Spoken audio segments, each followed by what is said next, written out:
Hello student, myself Sandeep Chaube. Welcome in SST class. Student, today we discuss about the geography first chapter. Then let us start.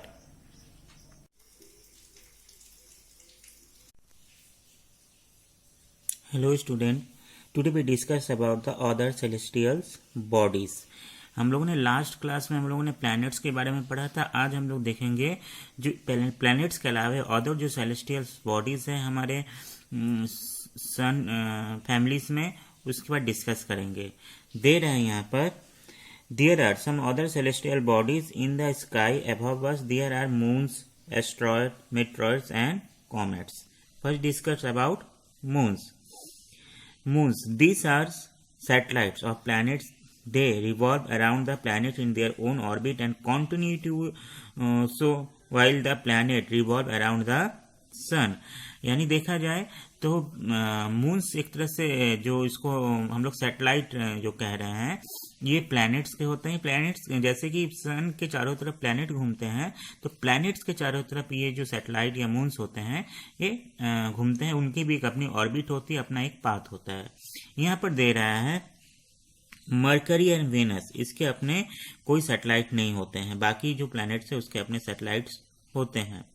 साथ साथ ये भी दे रहा है there are other satellites which are man-made and sent to orbit around the earth. Such satellites are called artificial satellites. यानी natural satellite के अलावा भी बहुत सारे ऐसे सैटेलाइट्स होते हैं जो कि एक तरह से देखा जाए तो आर्टिफिशियल सैटेलाइट के नाम से जाने जाते हैं।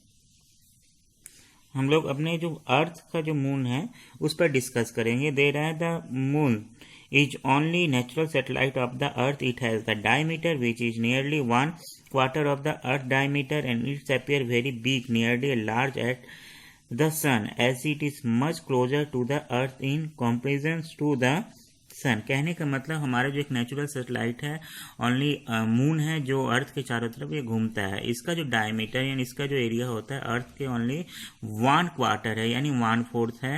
और it's appear very big as a large of sun, it's much the closer to the earth in comparison. यानी ये हमको बहुत बड़ा दिखाई देता है क्योंकि ये हमारे बहुत पास से सन की तुलना में।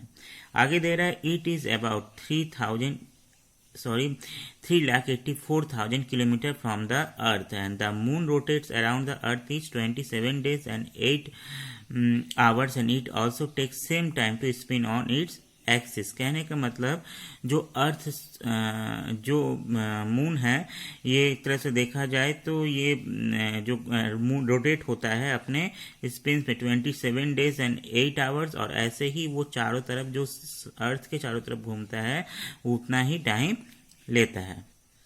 मून की जो दूरी है हमारे अर्थ से वो 3,84,000 किलोमीटर। यहाँ ये भी बता दें कि मून का अपना कोई लाइट्स नहीं होता है, वह एक तरह से सन से लाइट लेकर शाइनिंग होता है। आगे देखते हैं life is not possible on the moon as it does not have any water and atmosphere on its own. Because of this, there are no clouds, rain, wind, etc. on the moon. The surface is open and rough, and it has many ups and downs its surface, and that is why can see dark at bright patch on its when you see it at nights. यानी देखने कहने का मतलब moon में life possible नहीं क्योंकि वहाँ पर ना ही वाटर है ना एटमॉस्फेयर है, और इसी वजह से क्या होता है कि वहाँ पर ना क्लाउड्स है, रेनफॉल होता है, ना विंड्स है, हवा भी तक नहीं है, जिससे कि यहाँ पर लाइफ पॉसिबल नहीं हो सकता है। उसका जो सरफेस होता है वो भी बहुत ही ओपन होता है, रफ होता है, बहुत ही हार्ड होता है, और देखा जाए अप एंड डाउन होता है, और इसके वजह से उसमें बहुत बड़े बड़े पैच भी है, माने गड्ढे भी हैं, जो कि जिसकी वजह से हम रात को जब हम लोग मून को देखते हैं तो बहुत सारे ऐसे दाग या ऐसे जो पैच हमको दिखाई भी देते हैं। इसीलिए देखा जाए तो मून्स में जाना पॉसिबल नहीं है, और जाना पॉसिबल नहीं है का मतलब वहां पर रहना पॉसिबल नहीं है।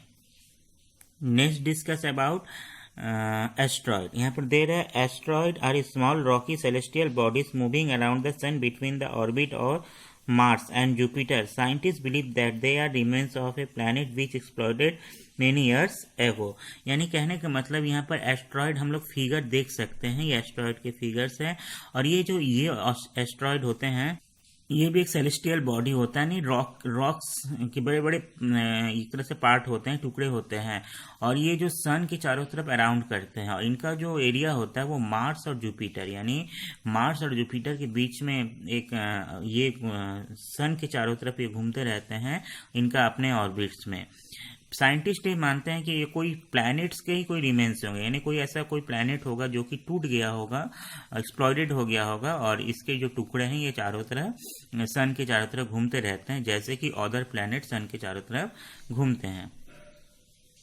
नेक्स्ट है आपके स्टूडेंट मेट्रॉइड्स में these are small rocky piece which floated freely around the sun in outer space. Sometime they come close to the earth surface and when they enter the earth atmosphere the friction with the atmosphere causes them to heat and the burn out on occasion. When the meteors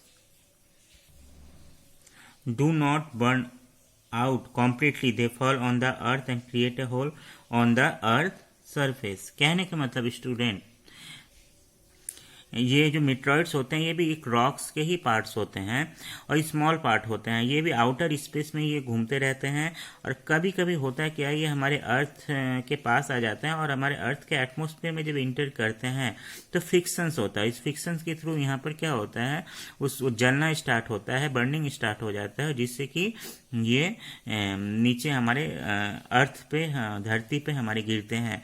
कभी कभी ये बिना जलते हुए भी गिरते हैं और धरती पे बहुत बड़े बड़े होल्स क्रिएट करते हैं। Next student, comets. There are comets are visible from Earth on rare occasion. These are a type of asteroid, but unlike asteroid, they are far away to outer space beyond the planet. They have a long shining tails, which is formed by the clumps of ice, gas, and dust. कहने का मतलब जो comets होते हैं ये कभी कभी विजिबल्स होते हैं, बहुत ही रेयर ऑकेशन में ये हमको दिखाई देते हैं। ये भी जैसे कि एस्ट्रॉइड की तरह ही एक तरह से देखा जाए ये होते हैं, पर एक तरह से ये हमसे बहुत ही दूर होते हैं। आउटर स्पेस कहने का मतलब जो प्लैनेट से भी दूर, प्लैनेट जहाँ तक है उससे भी बाहर ये हमारी स्पेस में होते हैं और ये एक तरह से राउंडेड करते रहते हैं सन के चारों तरफ। होता क्या है, एक तरह से इसके लंबे टेल्स होते हैं, दिखाई देते हैं, ठीक है। ये टेल्स जो होता है इसमें आइस, गैस और डस्ट होते हैं, जिसके थ्रू ये जलते हैं, बर्निंग होते हैं, जिससे कि ये टेल्स के रूप में हमको दिखाई देता है। जैसे कि यहाँ दे रहा है, द हैले comets is one such comets which was seen in 1986 and which will be visible after 76 years. यानी एक ऐसा कॉमेट है हैले जो कि हमको 1986 में दिखाई दिया था और ये हर 76 ईयर के बाद दिखाई देता है। इस इंडिया में देखा जाए, भारत में हम इस कॉमेट्स को, इस सेलेस्टियल बॉडी को पुच्छल तारा के नाम से भी जानते हैं कि ऐसा एक स्टार है जिसका अपना एक टेल होता है। आगे देखते हैं, it's would to be visible again in 2062, और ये हमको आगे कब दिखाई देगा, 2062 में। इसके अलावा भी और भी डिफरेंट कॉमेट्स होते हैं जो कि टाइम पे हमको दिखाई देते हैं। तो स्टूडेंट, आज हम लोगों ने इस चैप्टर को कंप्लीट किया। इस चैप्टर में हम लोगों ने देखा अपने जो यूनिवर्स के बारे में जाना, और साथ साथ हम लोगों ने ये जाना है कि सोलर सिस्टम क्या होता है, उसमें कितने प्लैनेट्स होते हैं, अदर सेलेस्टियल बॉडीज के बारे में जाना। Other celestial bodies suppose that meteoroids है, एस्ट्रॉइड है, कॉमेट्स हैं, मून्स हैं, और इस तरीके से हम अपने जो यूनिवर्स है, अपने गैलेक्सीज हैं, सोलर सिस्टम है, उसको समझने की कोशिश किए। उम्मीद करते हैं कि आपको ये समझ में आया होगा। इस वीडियो के साथ मैं आपको होमवर्क भी दे रहा हूँ, जिसको कंप्लीट करके आप सबमिट कीजिएगा। स्टूडेंट, आई होप सो जो एक्सरसाइज पोर्शन में आपका ये मल्टीपल चॉइस क्वेश्चन हो गया होगा, और साथ साथ आपके filling the blanks and true false भी कंप्लीट हुए होंगे, और match the column and very short question answer. आज मैं आपको होमवर्क के रूप में ये लॉन्ग क्वेश्चन आंसर दे रहा हूँ। ये जो लॉन्ग क्वेश्चन आंसर है, 5 लॉन्ग क्वेश्चन आंसर है, इसको कंप्लीट करके आप सबमिट कीजिएगा और फाइनली ये चैप्टर एंड होगा आपका। देन